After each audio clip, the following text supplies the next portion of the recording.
side is Megan Frey. Megan? Well, in the first half, it was a back-to-back battle. Both teams answering each other's runs, but Miami has came out strong. They are making stops, and they are executing in clutch moments.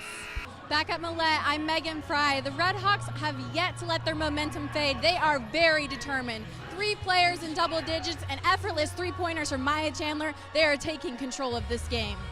Standing courtside, let's bring attention to Miami's forward, Ilsa DeFries.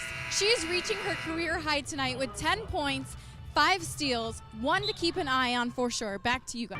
But your team has done an excellent job executing on both ends of the court. How do you feel about their energy and focus so far?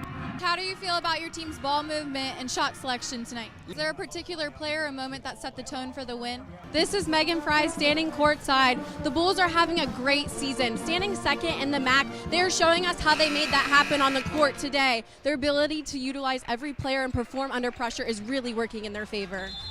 Standing courtside, let's talk about Cece Aleko. She is a star player for Eastern Michigan. Tonight, she went into the game 18 points away from reaching 400 this season. Let's see if she does it.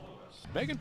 Miami's forward, Amber Tretter, has really taken the driver's seat of this game. She is showcasing her skill and asserting dominance on both ends of the court, adding 5 points to the scoreboard for the Red Hawks.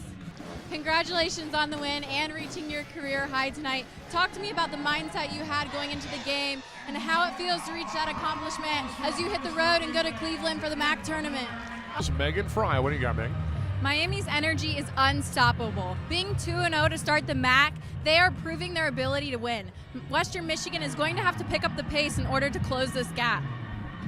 Huskies guard Shelby Coker has came back into the game very strong after an early injury. She maneuvers so well on both ends of the court, and as a leading scorer, she is keeping Miami on their toes today.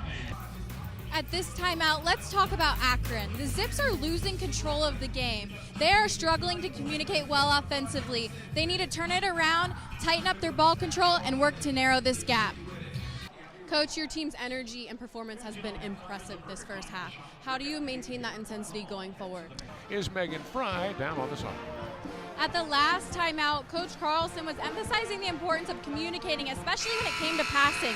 While the Huskies took that advice, those little mistakes added up and are making it very hard for them to close the gap. One box.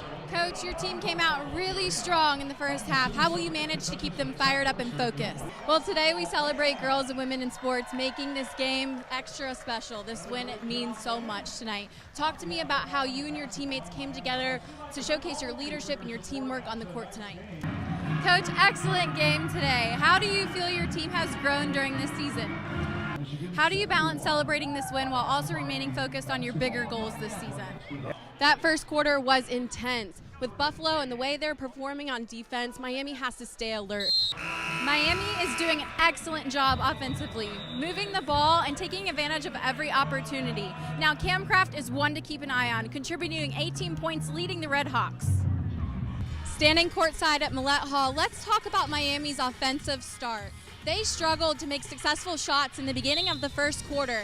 Coach, your team did an excellent job staying in sync on both ends of the court today. How important is that to continue winning these games? Were there any particular areas where you were able to take advantage of Miami's weaknesses today? Coach, even with the game being very close, what has your team been doing that you think is pushing Eastern Michigan out of their comfort zone? My name is Megan Frey. At this timeout, the Falcons are definitely doing a better job utilizing every player. However, they are still struggling to keep up with the Red Hawks offensively as they are trailing by 11 points. They need to do a better job to step up defensively in order to take a lead in this game. Coach, what has been working well for your team on both ends of the court? One box. Coach, even going against a good defense, your team has done an excellent job finding those open shots which turned the game around and gave you this lead. What advice do you have for them at the second half to continue doing that in those moments?